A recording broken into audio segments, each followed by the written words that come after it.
तो चलिए स्टूडेंट, अब शुरू करते हैं और क्लास 9th का पहला चैप्टर, केमिस्ट्री का पहला चैप्टर शुरू करते हैं। मैं आप लोग को पिछले वीडियो में सिलेबस के बारे में अच्छे से समझाया था और मुझे उम्मीद है कि आप लोगों को समझ में आया होगा। तो आइए पहला chapter matter in our surrounding समझते हैं। तो सबसे पहले हम लोग मैटर का जो बेसिक डेफिनीशन है उसको जान लेते हैं। हम लोग सबसे पहले मैटर का डेफिनीशन जान लेंगे तो वो डेफिनीशन हर जगह काम करेगा। तो सबसे पहले आइए मैं नोट करता हूँ इसका definition. Anything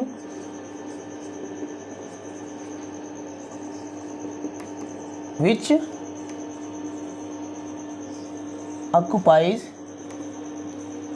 space and has mass is called matter. ये बेसिक डेफिनीशन है। इसको अगर हिंदी में समझाएं तो कोई भी वस्तु जो स्पेस ऑक्युपाई करता हो और जिसमें कुछ ना कुछ मास हो वो मैटर है। और यहीं से इसका स्टडी शुरू हो जाता है मैटर का, क्योंकि उसमें मास तो होना ही चाहिए। विदाउट मास स्टडी नहीं कर सकते हैं। एक छोटा सा भी पार्टिकल है केमिस्ट्री में, एटम है, इलेक्ट्रॉन है, प्रोटॉन है, उनका भी अपना कुछ ना कुछ मास है, तभी उनका स्टडी हम लोग कर पाते हैं। तो मास होना बहुत ज़रूरी है। तो धीरे धीरे चीज़ों को जानते हैं। आपसे पूछा जाए कि मैटर को समझाइए तो मैटर के बारे में बताएंगे, और मैटर के और चारों तरफ की जो भी चीज़ें दिख रही हैं वो उनके बारे में ही बताएंगे। जैसे आपके चारों तरफ बहुत सारी चीज़ें दिख रही हैं। एग्जाम्पल के तौर पे अगर आपसे पूछा जाए तो आप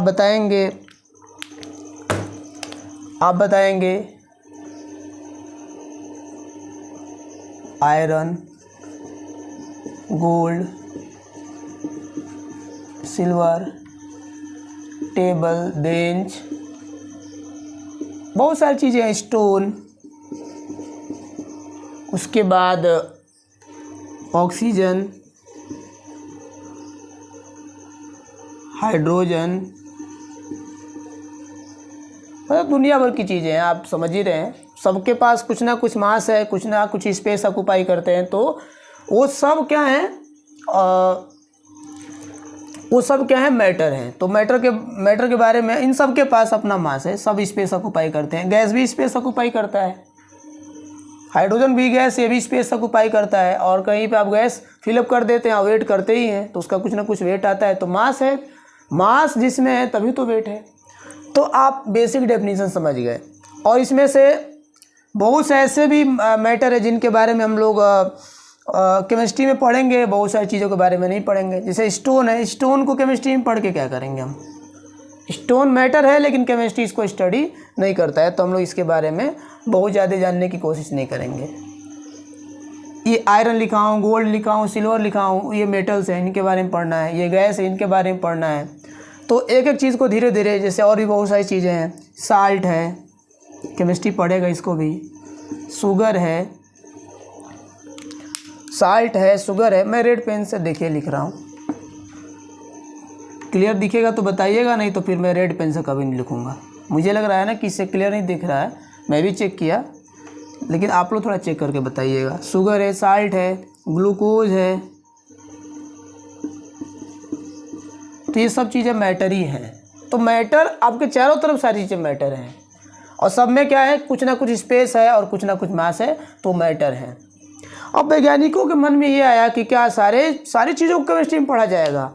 देखिए, कोई भी सब्जेक्ट है होता है ना, उसको पढ़ना शुरू करने से पहले एक लिमिट बनाना बहुत ज़रूरी है कि इस सब्जेक्ट को किस पार्टिकुलर दायरे में पढ़ेंगे, इसका लिमिट क्या होगा। तो मैटर के बारे में केमिस्ट्री पढ़ता है तो क्लासिफिकेशन का विचार आने लगा मन में कि क्या सारे मैटर को पढ़ना है। तो धीरे धीरे क्लासिफाई करना शुरू किया गया कि किन मैटर को पढ़ना है। पहले आइडिया डेवलप होना चाहिए ना कि किन चीज़ों को पढ़ना है। तो मैटर तो समझ में आ गया कि जिनके पास स्पेस है, मास है, सब कुछ, वो सारे मैटर हैं। अब केमिस्ट्री क्लासिफिकेशन की तरफ मूव कर रहा है। और क्लासिफिकेशन से पहले मैं आप लोग को जो ओल्ड कॉन्सेप्ट है मैटर का, जो कि हमारे ऋषि मुनि बताए हैं कि दुनिया में चाहे वो सजीव वस्तु हो चाहे निर्जीव वस्तु हो, यानी लिविंग हो चाहे नॉन लिविंग हो, वो इन्हीं पांच तत्वों से बना है, जिसे पंच तत्व कहते हैं। आपके एनसीईआरटी के बुक में दिया है, शुरू में ही दिया है, वायु, पृथ्वी, अग्नि, आकाश और जल, इन्हीं 5 चीज़ों से मिलकर बना है। और देखिए केमिस्ट्री के स्टार्टिंग में ही इसको हम लोग जानते हैं, क्योंकि यहीं से धीरे धीरे इसी ओल्ड कॉन्सेप्ट से मॉडर्न कॉन्सेप्ट आएगा। तो पहले ओल्ड कॉन्सेप्ट के अकॉर्डिंग ये हो गया, और मॉडर्न कॉन्सेप्ट की तरह धीरे धीरे क्लासिफिकेशन की तरफ जाएंगे। ये बहुत पुरानी सोच है, लोगों के दिमाग में बहुत पहले से आता था कि मैटर, हमारे चारों तरफ जितनी भी चीज़ें दिख रही है ना, ये किसी न किसी साइंस का एक पार्ट है। और जब चीज़ें धीरे धीरे डेवलप होने लगी, तो जब मैटर को अगर साइंटिफिक लेवल पर पढ़ने लगे हम लोग, तो एक सब्जेक्ट बन गया केमिस्ट्री। जब भी आप किसी भी वस्तु के बारे में जानने का प्रयास करेंगे, लिविंग नॉन लिविंग चाहे कुछ भी हो, तो अपने आप में वो एक सब्जेक्ट के रूप में आएगा। जैसे आप अपनी बॉडी के बारे में जानना शुरू किए, इंटरनल एक्सटर्नल पार्ट्स के बारे में जानना शुरू किए, रेस्पिरेशन मतलब सांस लेने के बारे में जानना शुरू किए, तो आपके एक नया सब्जेक्ट आ गया बायोलॉजी। पौधों के बारे में जानना शुरू किए, एक पार्ट को जानना शुरू किए, पौधे के एक पार्ट को, तो एक नया सब्जेक्ट आ गया बॉटनी। तो जब भी आप किसी भी सब्जेक्ट को पढ़ेंगे, जानेंगे, तो आपके सामने एक नया सब्जेक्ट आ ही जाएगा। वैसे ही मैं आप लोगों को ये समझाना चाहता हूँ कि जब मैटर को माइक्रो लेवल पे पढ़ना शुरू किया गया, छोटी छोटी बातों को जानना शुरू किया गया, इंटरनल स्ट्रक्चर को जानना शुरू किया गया, तो आपके सामने एक नया सब्जेक्ट आ गया केमिस्ट्री। तो 9th क्लास में इसलिए हम लोग पहले मैटर के बारे में पढ़ते हैं, हम लोग मैटर के बारे में ही जानते हैं। तो आप समझ गए होंगे कि ये सब सारी चीज़ें क्या हैं, मैटर हैं, चाहे वो लिविंग हो, मैं यहाँ पे लिख भी देता हूँ, either it is living things और नॉन लिविंग।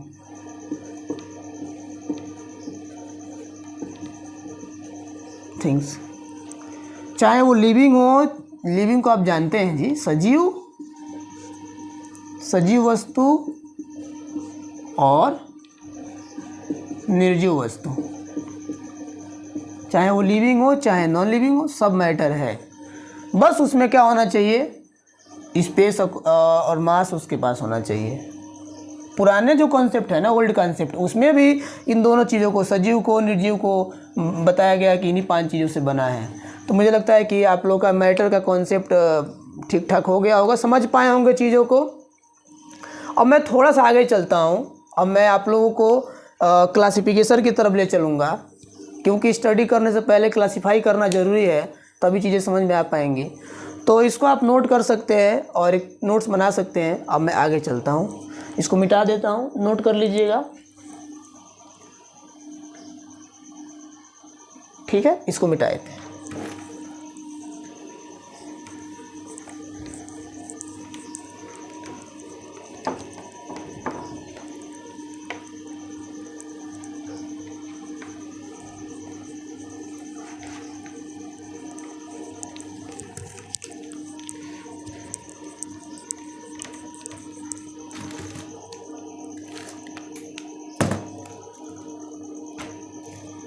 चलिए हम लोग क्लासिफिकेशन की तरफ बढ़ते हैं।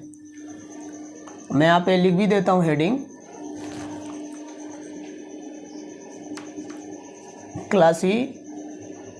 मैं ऊपर का ऐसा मिटा भी देता हूँ, थोड़ा सा मुझे स्पेस मिल जाएगा तो क्लासिफिकेशन को एक्सप्लेन करने में आसान रहेगा ना। इसको मैं हटा देता हूँ।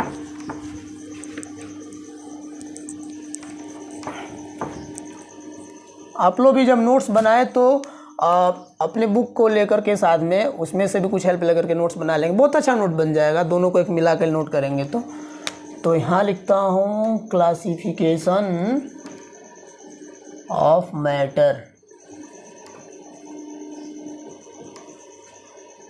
नोट कर लीजिए इसको आप लोग। क्लासिफिकेशन करना शुरू करते हैं।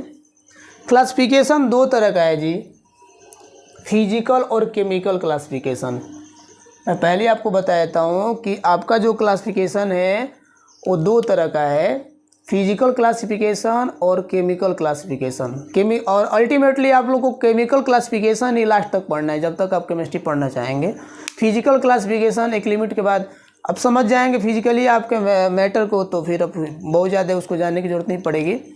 और इस लेसन में, फर्स्ट लेसन में आप फिजिकल क्लासिफिकेशन को अच्छे से स्टडी करेंगे, सेकेंड लेसन में केमिकल क्लासिफिकेशन को स्टडी करेंगे।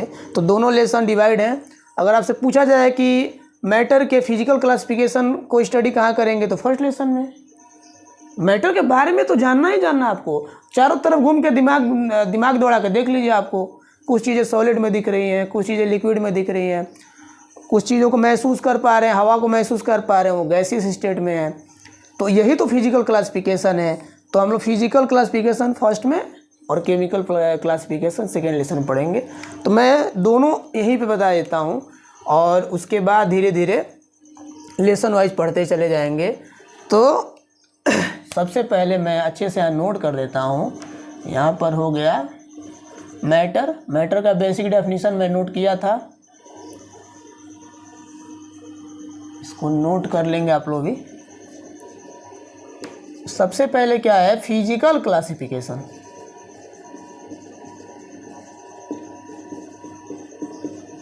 और सेकेंड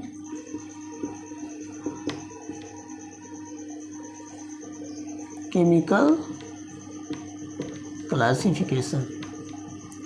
मैं पहले ही बताया कि क्लासिफिकेशन करने से पढ़ना आसान हो जाएगा, तो कर लेते हैं। फिजिकल मैटर को फिजिकल क्लासिफिकेशन का मतलब हुआ कि जिसको आपने देख के देखा समझा, टच कर सकते हैं, we can see, touch, feel, इन सब चीज़ों के अकॉर्डिंग आपने फिजिकल क्लासिफिकेशन किया है। तो चारों तरफ आप घूम के देखेंगे तो आपको तीन ही तरह से वस्तुएं दिखेंगी। मैटर तीन तरह से दिखेगा, या तो मैटर सॉलिड में होगा, या वो मैटर लिक्विड में होगा, या वो मैटर गैसियस स्टेट में होगा। आप सॉलिड में भी आप कुछ एग्जांपल बता दीजिए। ब्रिक सॉलिड में है, शुगर सॉलिड में है। लिक्विड की बात करें, स्टोन भी लिख लीजिए आप, इसमें स्टोन लिख लीजिए, चाहे ऑल मेटल्स लिख लीजिए, ऑल मेटल्स। अब यहाँ पे लिखना पड़ेगा, एक मेटल ऐसा भी है जो लिक्विड स्टेट में है, एक्सेप्ट मरकरी। मरकरी का सिंबल होता है Hg और एटॉमिक नंबर होता है। इन सब बातों को मैं भी आगे बताऊंगा कि सिंबल क्या होता है, एटॉमिक नंबर क्या होता है। चीज़ें धीरे धीरे बढ़ेंगी आगे। लिक्विड स्टेट में वाटर, मिल्क, ऑयल, ये सब इसके एग्जाम्पल हो गए। और गैस को तो आप देख नहीं सकते हैं, छू नहीं सकते, लेकिन महसूस कर सकते हैं, एयर। अब एयर में तो बहुत सारी गैसें आ जाएंगी। अब एयर में नाइट्रोजन है, ऑक्सीजन है, कार्बन डाइऑक्साइड और बहुत सारी गैसें हैं। तो ये तो आपने अपने सेंस ऑर्गन समझ लिया कि मैटर सॉलिड में भी कुछ मैटर है, कुछ मैटर लिक्विड में है और कुछ मैटर गैसियस स्टेट में है। तो इसको समझने के लिए आपने अपने सेंस ऑर्गन का यूज़ किया। और जो केमिकल क्लासिफिकेशन है, ये थोड़ा सा बड़ा सा क्लासिफिकेशन है, और अल्टीमेटली केमिस्ट्री इसी को तो पढ़ेगा, केमिकल से रिलेटेड है। अब इसी में रिएक्शंस होते हैं, जो आपको मैं स्टार्टिंग में बताया था कि रिएक्शन भी होता है। और रिएक्शन के बारे में अच्छे से आप 10th क्लास में पढ़ेंगे। 10th क्लास में आपको पता चलेगा कि रिएक्शन क्या होता है। यहाँ तो आपको बिल्कुल बेसिक ही पढ़ लेना है, मैटर के बारे में सिर्फ पढ़ना है, रिएक्शन कुछ नहीं जानना अभी। तो केमिकल क्लासिफिकेशन को आप समझ लीजिए। अब स्पेस थोड़ा सा कम हो जा रहा है, अब मैं इसको नोट कर लीजिएगा, इसको मैं मिटा देता हूँ। उसके बाद केमिकल क्लासिफिकेशन में इधर बता देता हूँ, इसको नोट कर लीजिएगा। एग्जाम्पल बस मिटाऊंगा, उसके बाद देखिए उसको। केमिकल क्लासिफिकेशन में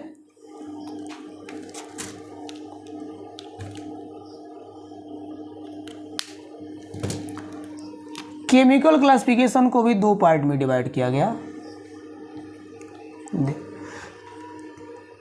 एक है प्योर प्योर सबस्टेंसेस और एक है इम्प्योर